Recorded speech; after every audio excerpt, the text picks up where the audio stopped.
Oh, hi, podcast listeners. There's many ways you can listen to the Real Nerds podcast. You can subscribe on iTunes. You can also subscribe on Stitcher Radio. You want to send us a Twitter message? You can do that. It's so easy, at Real Nerds. Like us on Facebook, Real Nerds Podcast. You can visit our website, realnerdspodcast.com, where there'll be a lot of articles for you to not only read, but to listen to our previous shows. Do you like your stories told through pictures? Then you can also follow us at Real Nerds on Instagram. You can also call us, 720-6nerds5. Thanks for listening and enjoy the show. Camera, action! Well, a real nerd knows who shot, and a real nerd can follow the plot, and a real nerd can... talk film! I'm sorry. Take it outside. Well, a real nerd knows who shot, and a real nerd can follow the plot, and a real nerd will give it all they got. Lights, camera, action! Real nerds. Welcome to Real Nerds Podcast live at Denver FanExpo. Even though that kind of sounds like I'm talking on the radio. We are with Cameron. Cameron, thanks for stopping by. Hello. Ran into you last year, and then we ran into each other at, was it All Seas? Was that the one we were at? It was All Seas Collectibles, yeah. And now we're running into you here again. Us nerds run together. And it's Flocks of a feather. Yeah, and we eventually just keep on crossing paths. We're on a first name basis now. Exactly. You're part of the clique, if I can borrow a wrestling term. Ooh. Are you a big DX fan? You know, I'm not a big DX fan anymore. It's more like the Bullet Clubs, the stables now. It's pretty good. Yeah, I kind of fell out of wrestling, but I always catch it every once in a while.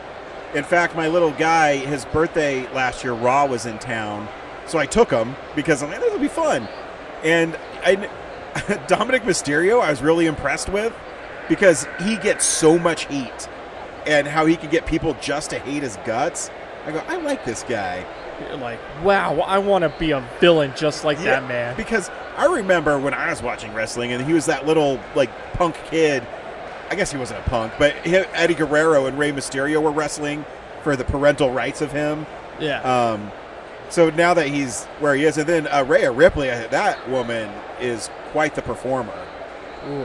You know what? And what I know about her is she's like the top person right now in female wrestling, next to Charlotte Flair. Yeah.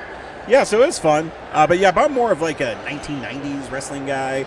Or, the 80s, everybody has a Macho Man. Have you ever seen, that underground wrestling stuff, like JCW or Backyard Wrestling? Backyard, I remember because the VHSs were really popular when I was in high school. Weird. Yeah. That's cool. Yeah, I'm old, bro. You only look like 30. That's good. I am 43, so I'll take that as a compliment. People say I look 25 all the time. I'm like, no, I'm 30. Yeah? Yeah. I still get carded. That's okay. Shit.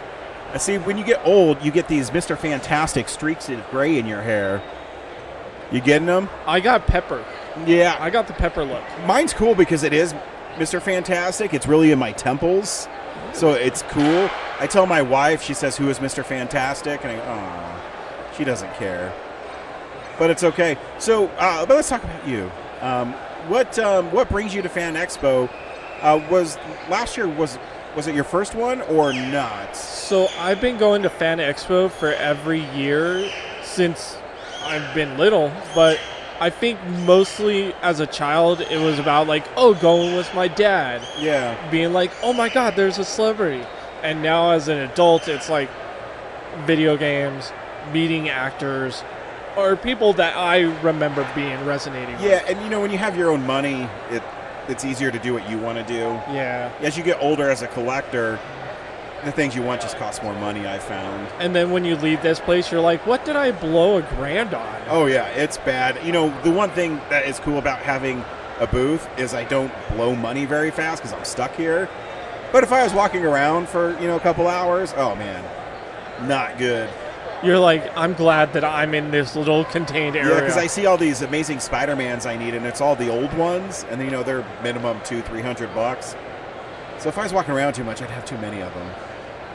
What do you find is the most, or what is your weakest thing? Like, if you're walking around right now and you're like, this is throwing money at it right now. As I've gotten older, it's been commissioned work. So I still did one of those. But yeah, if I'm a sucker for Green Goblin, I'm a sucker for Spider-Man.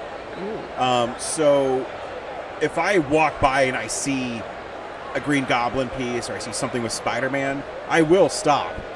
I might not buy it, but there's a chance I will. You're over here admiring it, like, I like the streaks in this. I literally have, because I've counted them, 42 Green Goblin action figures. I have 71 Spider-Mans, and then just a bunch of random stuff too, because that's what I do. Yeah. So same question. When you walk through here, what makes you stop?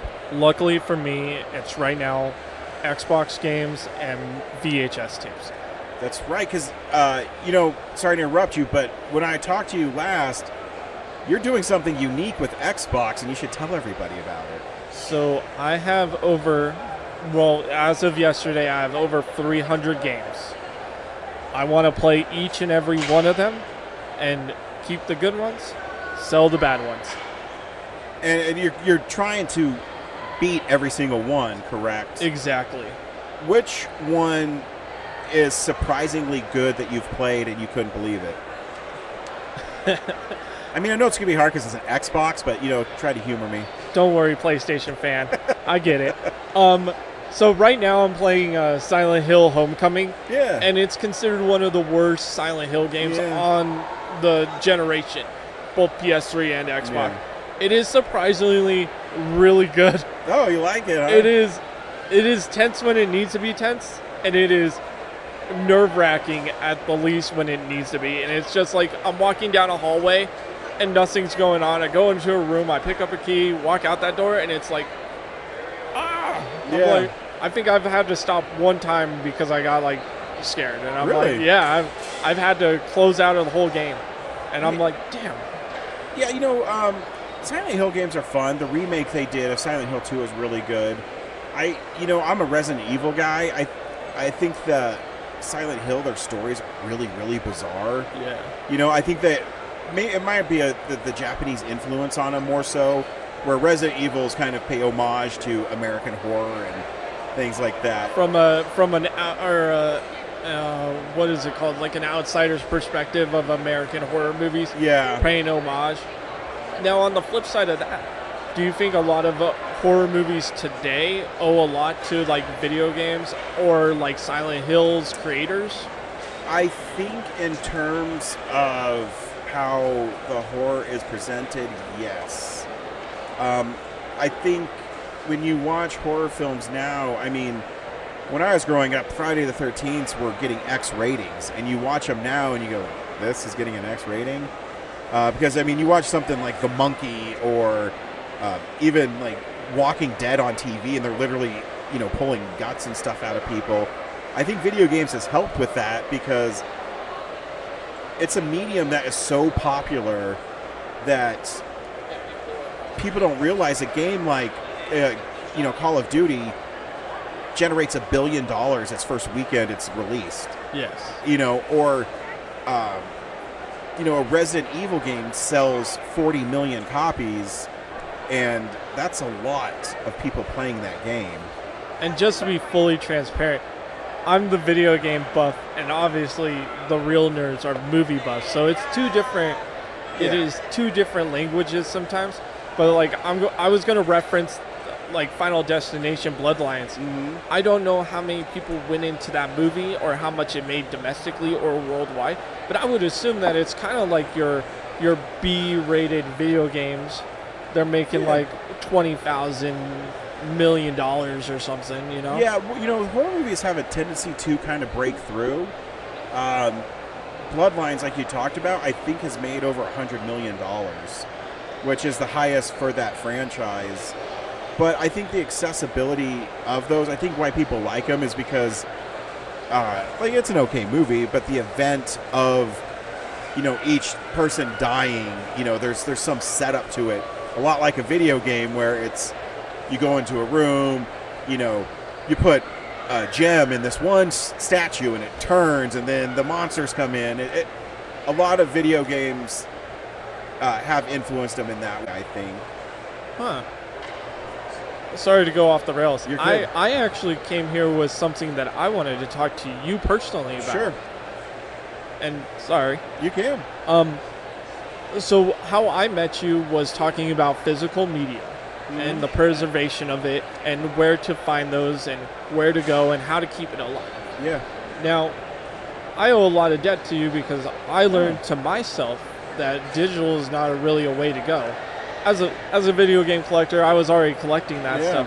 But now I collect VHSs, and I learned the importance of, like, you can't buy Cannibal Holocaust on Blu-ray. Yeah. Or at least a good copy of it. Or the story of Riccio. You can't get that on Blu-ray without paying $200. So, to me, I wanted to talk to you about the continuation of how to preserve legacy media and how the industry right now, both video games, movies, are moving away from that, and how you feel personally and how two people in a, 4x4 kind of booth can save it. Wow, that's a lot of pressure. I agree. It's bucking tradition or trends right now. I just read Consumer Reports that 75% of all video games are downloaded now. But you lose something when you don't have it and you can't hold it. I have so many comics, I have so many movies, I have so many video games, so many action figures. I'm starting to get into Lego building too. Ooh. And so much that, again, it's something you build with your hands. It's something that you have. You can't take my Galactus Lego set away from me. You know what I mean? You can't. Until they find a way to digitally print bricks. Yeah.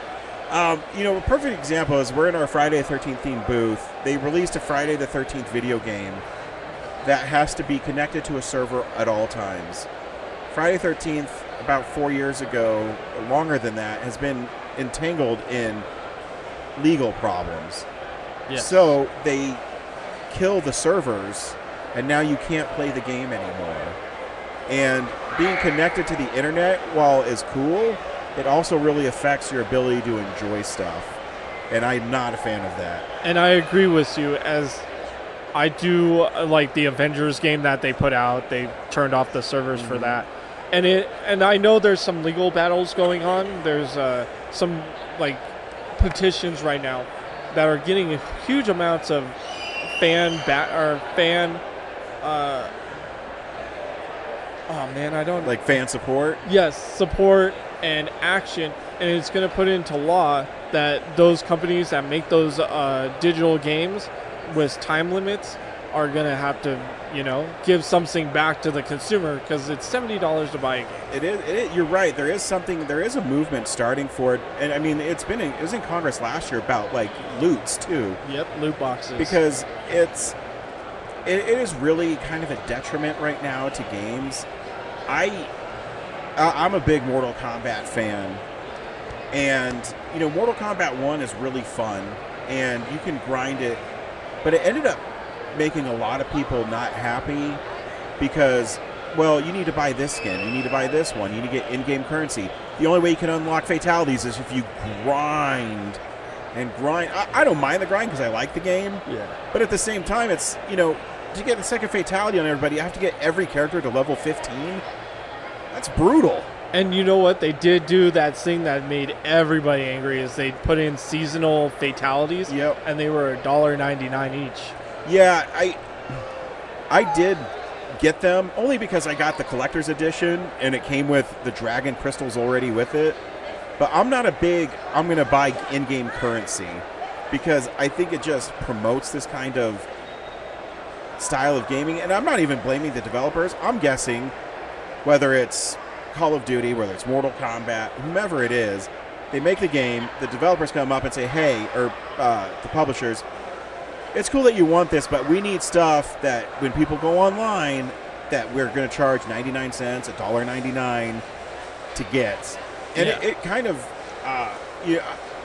Mortal Kombat fans are some of the worst fans, and I'm one of them, but I'm not like they are, where it's always negative. It's always this, that, this. I mean, even at the end of the day, if you don't get the fatalities, you still...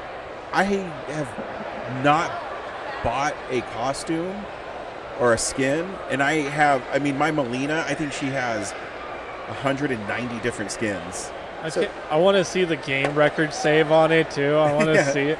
It's like 250 hours. No, I think I'm at 170. Respectable. Yeah, not too bad. But, so if that bled into movies, right, where they go like, we're going to give you the base movie, but if you want to access all the bonus features, you have to pay like $1 each. Yeah. Do you feel like that could be a possibility in the future? And if it is, what would be the outcome to moviegoers? That's a great question. I don't know. I don't have...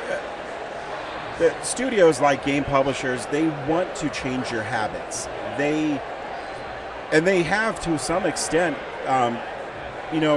Elio is a Pixar movie that came out that didn't do that well, and part of the blame people think, which sometimes doesn't track, because Inside Out 2 made it over $1 billion, but you don't make it special if you just release it on streaming.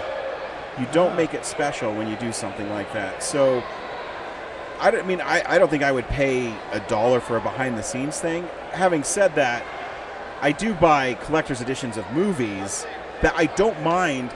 Just like I had this actually talk with Brad about the Switch 2.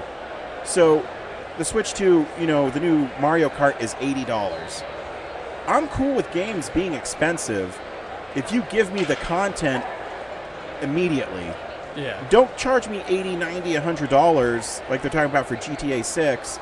And then, if you want these additional chapters, it's another $40. But the problem with that to me is like they've been making half-batched games where they don't work properly, and they're still saying, "Hey, can you give me like $100 for this game, and we promise eventually it'll be better." Oh yeah, and I agree. I mean, when's the last new game you've put in that didn't have several gigs of an update as soon as you boot it up? Oh man. Well, not one any recently. I don't have one. Yeah. I mean, even I got Mario and Luigi Brothership for Switch, and it had a gig that had to be downloaded before you could play it. I'm sorry. No, that game's fine. I'm a big fan. See, and I definitely feel like once you take, like you said, you buy collector's editions. Once you take away the physical item, and you start going like, well, if you want the director's cut, the X-rated cut, here's the base movie, here's the extras that will supply to you. And, because it's a market that hasn't been tapped yet, like loot boxes or, at the time, battle passes. Like, I don't know how battle passes work. I got a bunch of them because I bought Suicide Squad, the collector's edition of it. I'm like, what is a battle pass? Yeah. Can you explain it to me? I don't know what it is. So basically what it is where they give you a pass, and they go like, okay, if you play this game long enough and you get to, let's say, this level, then you unlock this cosmetic item or this emblem. And then if you purchase the premium, once you hit level 5, you get like an exclusive skin.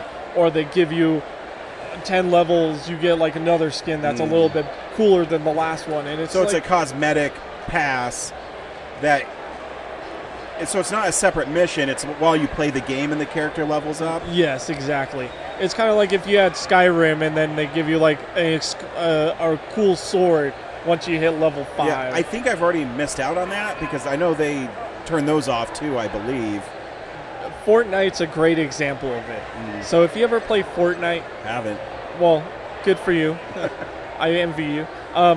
It's what every game now is based on, like your Call of Duties and Halos. They give you like I think it's more for engagement. So the more you play every day, the more you level up, the more you get cool rewards. Yeah. And for a kid, I bet that's really cool. But for somebody who's like me that wants to play a progressive story or enjoy like a narrative, it's very hard for me to get involved. That's why PlayStation's better. Ooh. They have a lot more of those games. You want to get down to it right now? I'm down. I mean, name me a game that's better than Uncharted. Gears, Halo, No. Tomb Raider. No. You don't think Tomb Raider's great. The reboot is really awesome, but everything it owes is to Uncharted. But you don't think without Tomb Raider there would be an Uncharted? Oh, 100% no. The Naughty Dog is such a great game developer. I mean, I even love their Jack and Daxter games, which, I mean, are basically Super Mario 64, but with different characters. And I mean, I'm not being just a butt here, but I do think PlayStation is better at putting out single-player experience games. I'll agree with you. I think Xbox is better suited for first-person shooters and the online experience, where PlayStation is more of, the action-adventure kind of games. And I think at its time, Xbox 360 had a lot of great games going for it at the time. You had Gears for the first time that had 3-4 sequels, and then they had Halo. I can get the remake of Gears of War on my PlayStation. Congratulations. I think Xbox gave up. I think they just were like, you know what, if we're not going to make consoles anymore, let's just publish our software everywhere else. Do you think they're trending towards that? I do. And it's very sad to me as an Xbox elitist to be like, why aren't I getting a new Jade Empire? Why am I not getting a new Brute Force? Why is Conquer still locked away? Yeah. Why? I feel you. It's really heartbreaking to see that they cancel Perfect Dark. And I was actually talking to Brad because Rare started as this little developer in Scotland. Yeah. Come closer to me. And now they're closed. Yeah. And, that was my childhood, whether it was GoldenEye, Conker's Bad Fur Day, Diddy Kong Racing, whatever it was. So the good news about that is they didn't shut down Rare. They fired or let go of about 30,000 people or whatever. And they were making a game called Everwilds. And they canceled that. So they're not publishing that game anymore. But if they really wanted to print out money, why can't we get a new Banjo-Kazooie? Yeah, I agree. Why can't we get a new Conquer? That's stuff Agreed. But from what I learned in interviews that they were talking about, Rare wants to back away from those platformers and make new games. That's why Sea of Thieves was so great. Yeah. And I don't know. I know they closed down they closed down a studio that was making Perfect Dark. I don't know the name of it right now. Yeah. But it's very sad to see that because, as you say, Sony makes very good first-person experiences, story-driven narratives. What does Xbox have? A couple third-person shooters, sure. Yeah. A couple old-school games that they fall back on. Yeah. And Nintendo's just Nintendo that lives in its own little entity. And very successful at it. I know, it's very weird. Yeah, I grew up Nintendo. I love Nintendo. I think Mario is still the greatest video game character, and Super Mario Brothers is the greatest video game that's ever been made. And they do, and that's why, I love, the Paper Mario stuff. I love the Mario and Luigi stuff. And the Zelda. I think Nintendo they're their own thing, and it's all about the experience with Nintendo. It's about having fun. Yeah, exactly. It's not, graphics aren't important to them, even though their games look great. But they're not important to them. It's the gameplay and the experience. Do you think they care more about what their people are saying about their console now than they did 2 generations ago? I do. I mean, they obviously, because when they dropped the price of Mario Kart, it was $90 for the physical, and then they got big backlash, so they dropped it to $80, which that's still pretty expensive. But hey, if they're gonna have 30 racers and you're gonna give me 100 courses. You're bring it to me. Exactly. It's cool. Just do it. So that's my only caveat with what they're doing now. But I want the game industry to survive. I want it to continue. So I'm not going to... I want it to crash. Oh, yeah? I really want it to crash so we could go to a new golden age of gaming. But I also want it to stick around because Nintendo's making very good movies. They are. They're moving away from they have a whole new thing going on where they put out the Mario Brothers movie, and now they're making a Zelda movie. Yeah. And it's okay, let's see where this goes. I want I want more of what you were just doing. Like, give me that. Yeah, and Nintendo's creative. They got it. It's fun. I love Nintendo. If you could have a video game movie of your choosing and one good actor to play the main character, what game and what actor? So if I had to choose one, it would be Metal Gear Solid. To play Snake, oh man. There's that kid from Death Stranding 2 that they just put out. Yeah. They did his face model. He looks just like Solid Snake. I just don't remember his name. Yeah, that would be a really cool one. That's a great question. How to play him? I don't know. I don't know who I'd have play him. I mean, he'd have to be someone older. Someone like... they'd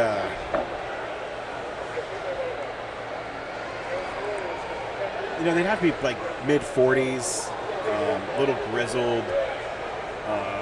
Is it going to be part of canon, or are you doing it? Is it Oh, its own no, entity? I think if you could make a really cool movie of, an elite soldier trying to get secrets and sneaking into, Shadow Fox or whatever you want to call it. And, Jason Bourne. Yeah, I mean, someone like Matt Damon, I think could pull off Solid Snake. Oh, that would be really rad. Yeah, I mean, even like Keanu Reeves would be a good one. Oh, man, can you Because, imagine? Snake doesn't really say very much, so, you just pay Keanu. But yeah, what about you? What do you think would be a great video game movie? Ooh, man. I would like an animated Super Smash Brothers movie. Okay. Yeah, and do like the premise of everybody's here and get that weird or get Sonic involved in that. Okay, I'm on board. And I want all the animation styles from each movie to be different. Sweet, I'm on board. I want it.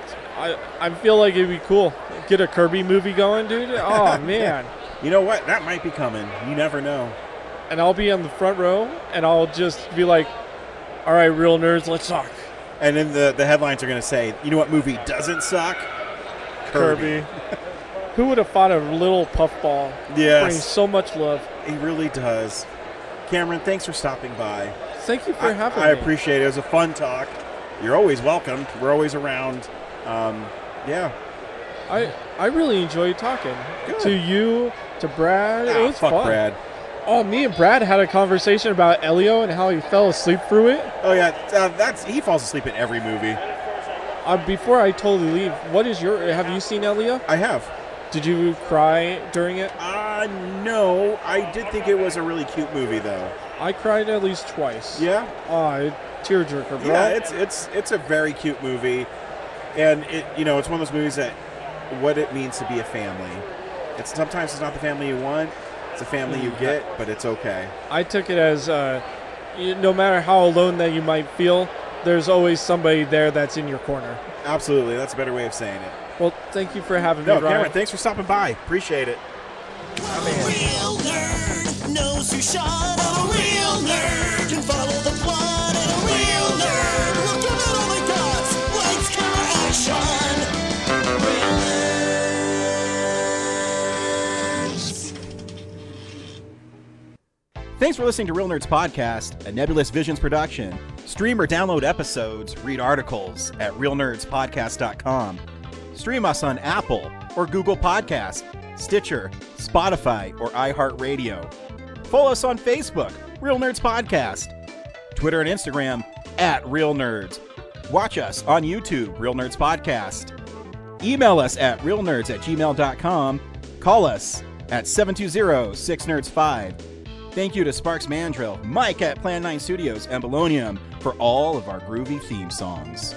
And that's how you fucking do it.